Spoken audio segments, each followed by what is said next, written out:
नमस्कार, हिंदी हम में आपका स्वागत है। मैं हूं आपके साथ कोमल गंगवार। खबरों में आगे बढ़ेंगे तो कच्छ को पीएम मोदी ने सौगात दी है। बता दें, पीएम ने सोलर पार्क का उद्घाटन किया है। कच्छ के मांडवी में डिसैलिनेशन प्लांट का शिलान्यास किया गया है। तो डिसैलिनेशन प्लांट से पीने योग्य पानी समुद्र का जो है उसे बनाया जाएगा। बता दें, खारे पानी को मीठे पानी में कन्वर्ट किया जाएगा। इस दौरान पीएम मोदी ने सोलर पार्क का उद्घाटन किया है। कच्छ को यह बड़ी सौगात दी है पीएम मोदी ने।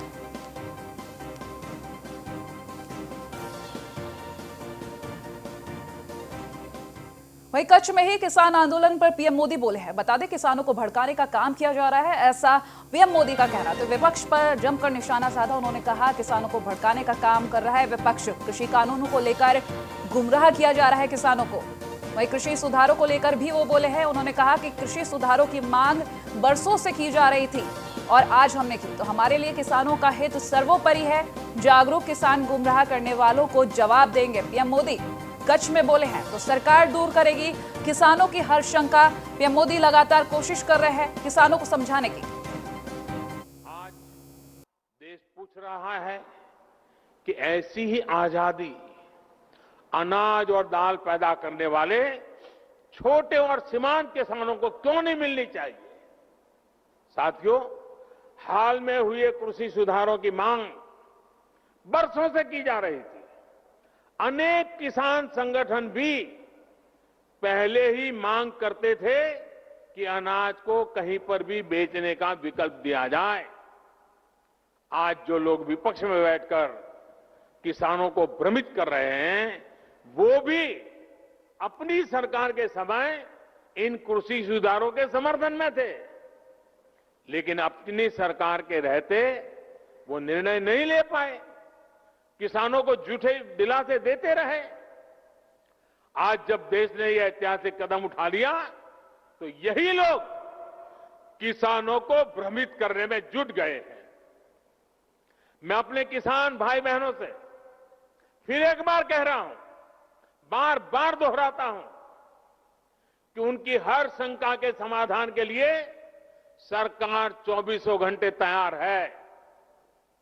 किसानों का हित पहले दिन से हमारी सरकार की सर्वोच्च प्राथमिकताओं में से एक रहा है।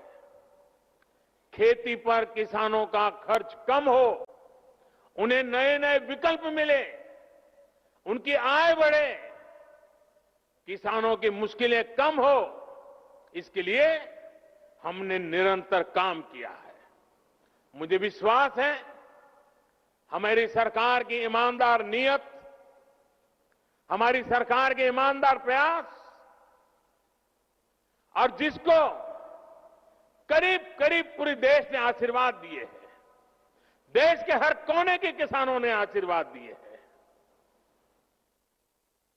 मुझे विश्वास है कि किसानों के आशीर्वाद की ये ताकत, देश भर के किसानों के आशीर्वाद की ताकत, जो भ्रम फैलाने वाले लोग हैं,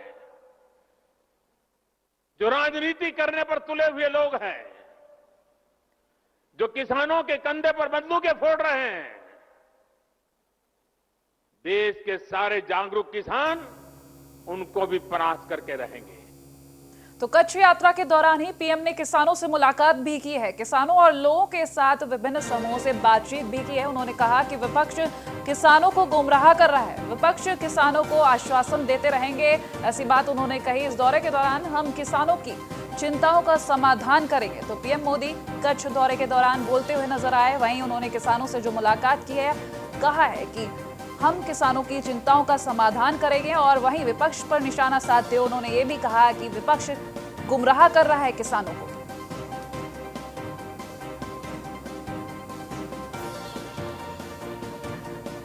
और लगातार कोशिश की जाती है सरकार की तरफ से कि किसानों को समझाया जाए, किसी भी तरीके से उन्हें इस बिल के फायदे गिनाए जाएं, जिसको लेकर बीजेपी की तरफ से चौपाल और प्रेस कॉन्फ्रेंस का आयोजन भी किया जाएगा। वहीं आज पीएम मोदी ने कच्छ दौरे के दौरान किसानों से मुलाकात की है, आश्वासन देने की बात कही है। जो किसानों को आश्वासन विपक्ष दे रहा है वो एक गुमराह करने का तरीका है। साथ ही उन्होंने ये भी कहा कि हम किसानों की हर समस्या का समाधान करेंगे।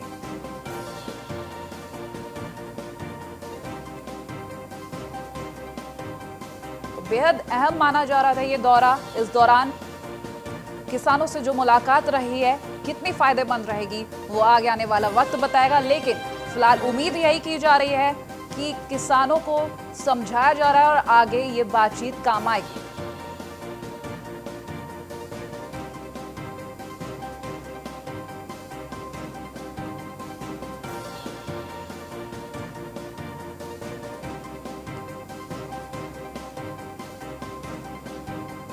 आपको बता दें, लगातार विपक्ष की कोशिश है किसानों को समर्थन देने की, और इसी कड़ी में सरकार कोशिश कर रही है कि किसानों से बातचीत करके उन्हें समझाया जाए। लगातार आंदोलन शांत कराने की कोशिश की जा रही है, लेकिन यह आंदोलन शांत होता नजर नहीं आ रहा। हमारे साथ इस वक्त अहमदाबाद से जयेश प्रजापति संवाददाता जुड़ चुके हैं। जयेश, आज पीएम मोदी का कच्छ दौरा रहा है, इस दौरान किसानों से मुलाकात की, समझाने की कोशिश की गई है, क्या असर दिखा?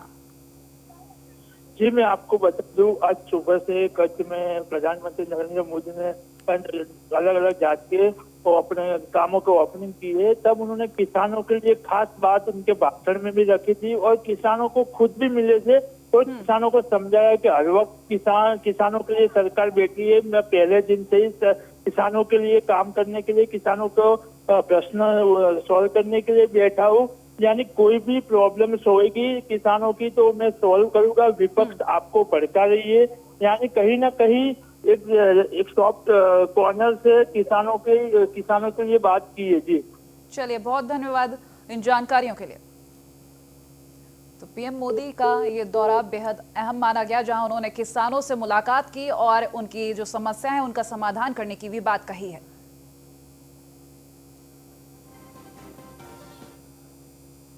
वहीं रायपुर में सीएम भूपेश बघेल ने सौगात दी है। बता दें, नई सौगात दी गई है उनकी तरफ से। सीएम ने भयाथान को अनुभाग बनाने की घोषणा की है। तो सीएम ने बिहारपुर को तहसील बनाने की ये घोषणा की है, जहां डीएवी पब्लिक स्कूल में सभा को उन्होंने संबोधित किया। इस दौरान उन्होंने ये घोषणा की थी, किसानों को धान बेचने में कोई भी समस्या नहीं आएगी, उन्होंने कहा। वहीं 1300 सोसाइटियों को बढ़ाकर 2300 किया गया है। कार्यक्रम में शिक्षा मंत्री डॉक्टर प्रेमसाय सिंह टेकाम मौजूद रहे। छात्रों को अंग्रेजी माध्यम स्कूल से मिलेगी उत्कृष्ट शिक्षा, तो शिक्षा मंत्री का कहना। इस वक्त हमारे साथ सतीश बौद्ध जुड़ चुके हैं फोन लाइन पर, इनसे जानेंगे आगे की जानकारी कि सीएम बघेल ने ये जो नई सौगात दी है इसके बारे में बताएं। सतीश जी, सीएम बघेल ने ये नई सौगात दी है प्रदेश को, इसके बारे में बताएं। जी, आज सूरजपुर जिले में भयाथान अनुभाग में आज सीएम बघेल का कार्यक्रम हुआ, जहां सीएम बघेल ने कई योजनाओं का भूमि पूजन और शिलान्यास किया। आपको बता दें कि आज यहाँ सूरजपुर क्षेत्र में बहुत पुरानी मांग थी कि तहसील का निर्माण किया जाए, उसकी घोषणा की भूपेश बघेल ने। और हेलो जी, हाँ, साथ ही भूपेश बघेल ने डीएवी पब्लिक स्कूल मैदान में जो सभा हुई। चलिए जी, जवाब दीजिए। चलिए, बहुत बहुत धन्यवाद इन जानकारियों के लिए। मुंबई में छात्रों के परिजनों ने प्रदर्शन किया है। छात्रों का यूनिफॉर्म पहनकर यह प्रदर्शन किया गया है। स्कूल प्रशासन पर परिजनों का आरोप है कि छात्रों से पूरी फीस भरने के लिए लगातार दबाव दिया जा रहा है। तो छात्रों को ऑनलाइन पढ़ने से रोका जा रहा है। कांदीवली ईस्ट के रायन इंटरनेशनल स्कूल के बाहर यह प्रदर्शन किया गया और ये तस्वीरें भी हम आपको दिखा रहे हैं, जहां पेरेंट्स अपने बच्चों के यूनिफॉर्म में नजर आ रहे हैं। और कांदीवली ईस्ट के रायन इंटरनेशनल स्कूल के बाहर की तस्वीर, जहां प्रदर्शन किया गया। लगातार आरोप है प्रदर्शनकारियों का कि स्कूल की तरफ से जबरदस्ती फीस वसूलने के आरोप लगाए।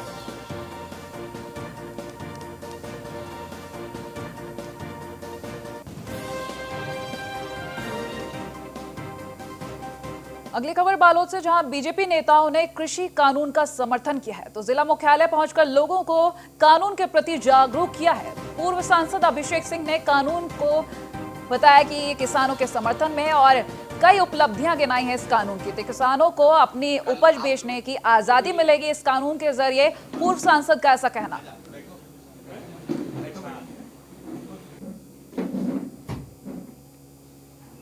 अच्छा सवाल किया। बीजेपी नेताओं ने कृषि कानून का समर्थन किया है।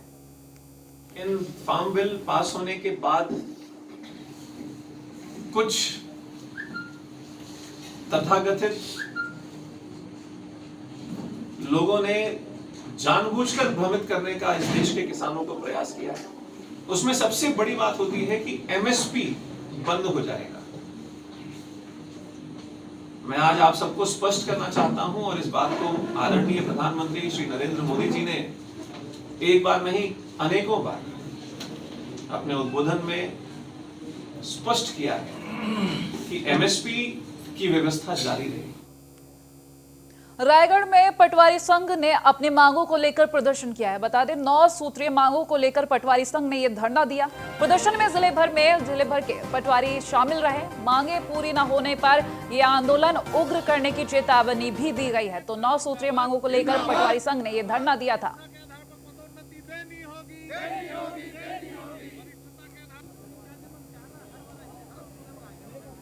मुख्य मांगों में हमें आवश्यक संसाधन दिया जाए। आज के डेट में हमारा सारा काम ऑनलाइन हो गया, उसके बावजूद भी सरकार द्वारा हमको किसी प्रकार का संसाधन उपलब्ध नहीं कराया गया है।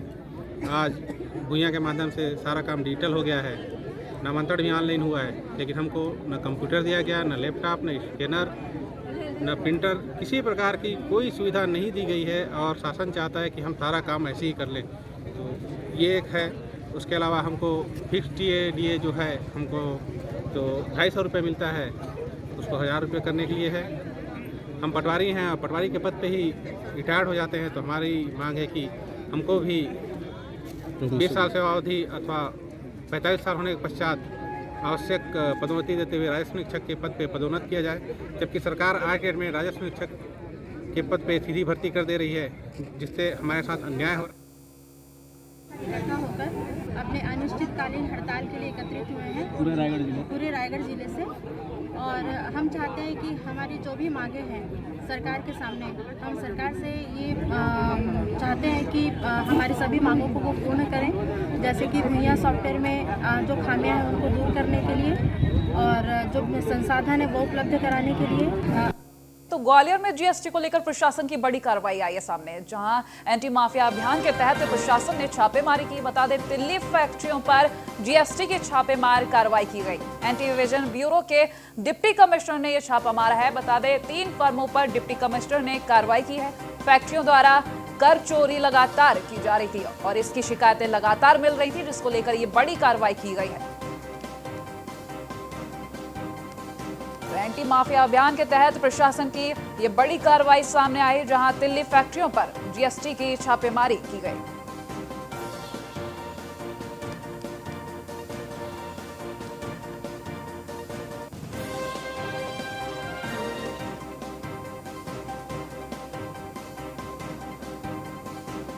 सीतामऊ में बदमाशों पर पुलिस की कार्रवाई सामने आई है। माफिया पर चला प्रशासन का बुलडोजर। बता दें शमसू और यूसुफ खान के आशियाने को कुर्क किया गया। एसडीएम बिहारी सिंह के नेतृत्व में ये बड़ी कार्रवाई की गई। पिछले दिनों थाना प्रभारी पर बदमाशों ने फायरिंग की थी। फायरिंग करने के बाद ये फरार हो गए थे, जिसके बाद ये बड़ी कार्रवाई की गई और ये कार्रवाई एसडीएम बिहारी सिंह के नेतृत्व में की गई। बता दें शमशू और यूसुफ खान के आशियाने पर बुलडोजर चलाया गया। और खबर मुंबई से, जहां सीएम उद्धव ठाकरे का विधानसभा में बयान सामने आया है, जहां कोरोना नियंत्रण के लिए कई मुहिम शुरू की गई। उन्होंने कहा वही माझा कुटुंब माझी जिम्मेदारी से बहुत फायदा मिला है। सीएम उद्धव ठाकरे ने कहा तो दुर्भाग्य से मौत का आंकड़ा बढ़ा है, इसको नहीं छुपाना है। लगातार सीएम उद्धव ठाकरे ये कहते हुए नजर आए कि आंकड़ा बड़ा है मौत का, इसको नहीं छुपाना है। महाराष्ट्र जैसे किलों का देश है, वैसे ही संतों का भी देश है। तो सीएम उद्धव ठाकरे का ये कहना, प्राचीन मंदिरों के लिए अलग से निधि रखी जाएगी और इसी निधि के बाद आपको लगेगा हमने हिंदुत्व को नहीं छोड़ा है। साथ ही उन्होंने ये भी कहा कि शीतकालीन सत्र में 21,000 करोड़ 99 लाख की पूरक मांग को मंजूरी दी जाएगी। सीएम सीएम उद्धव ठाकरे विधानसभा में बोले हैं, जहां उन्होंने कई बातों पर मोहर लगाई है।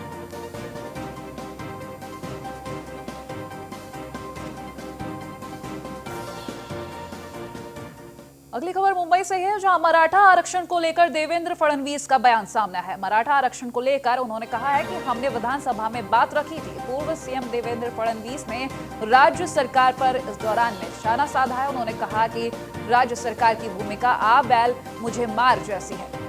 तो राज्य सरकार छात्रों को रोजगार से वंचित रख रही है, ऐसा उनका कहना है। वहीं उन्होंने ये भी कहा कि सेलेक्ट हुए छात्रों की नियुक्ति करनी चाहिए, न कि उन्हें रोजगार से वंचित रखना चाहिए।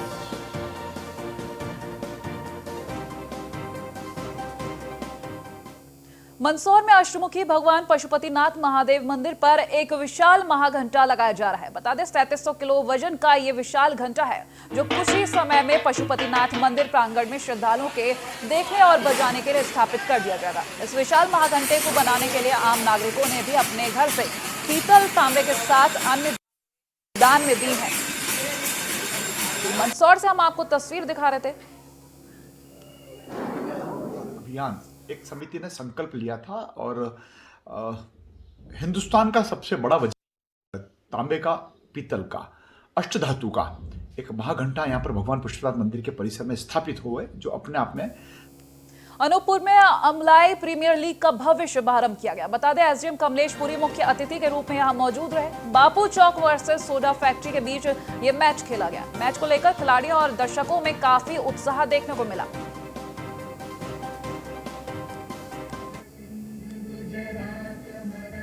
और इस तरह के टूर्नामेंट अमलाई काली स्टेडियम में होते रहते हैं और एक खिलाड़ियों को उभारने का बहुत अच्छा प्रयास है। और यहाँ पर पुराने खिलाड़ी हमारे साथ बहुत सारे मौजूद हैं, क्रिकेट के हों, फुटबॉल के हों। इन लोगों का बहुत बड़ा सहयोग रहता है और आज निश्चित तौर पर बहुत बड़ा टूर्नामेंट इस अमलाई काली स्टेडियम में प्रारंभ हुआ है। ग्वालियर पुलिस को बड़ी सफलता हाथ लगी है। बता दें पुलिस ने 4 गांजा तस्करों को गिरफ्तार किया है। आरोपियों से करीब 5 लाख का गांजा बरामद किया गया और मुखबिर की सूचना पर पुलिस ने यह बड़ी कार्रवाई की थी, जिसके बाद 4 गांजा तस्करों को गिरफ्तार कर 5 लाख का गांजा भी बरामद किया गया। ब्रांच ग्वालियर ने कार्रवाई करते हुए बीती रात्रि एक गांजे की खेप पकड़ी है, जो कि एक एसयूवी क्रेटा गाड़ी में थी। 4 इसमें आरोपी थे और ये लगभग मंदसौर में बालिका ने नदी में छलांग लगाई। बता दें स्कूटी पर सवार होकर आई थी ये छात्रा। मोबाइल पर बात करते करते नदी में इसने छलांग लगा दी। गोताखोरों की टीम बालिका की तलाश में जुटी हुई है। शहर के ही पशुपतिनाथ पुलिया के ये वारदात बताई जा रही है। वहां पर स्कूटी से आई छात्रा ने नदी में छलांग लगा दी।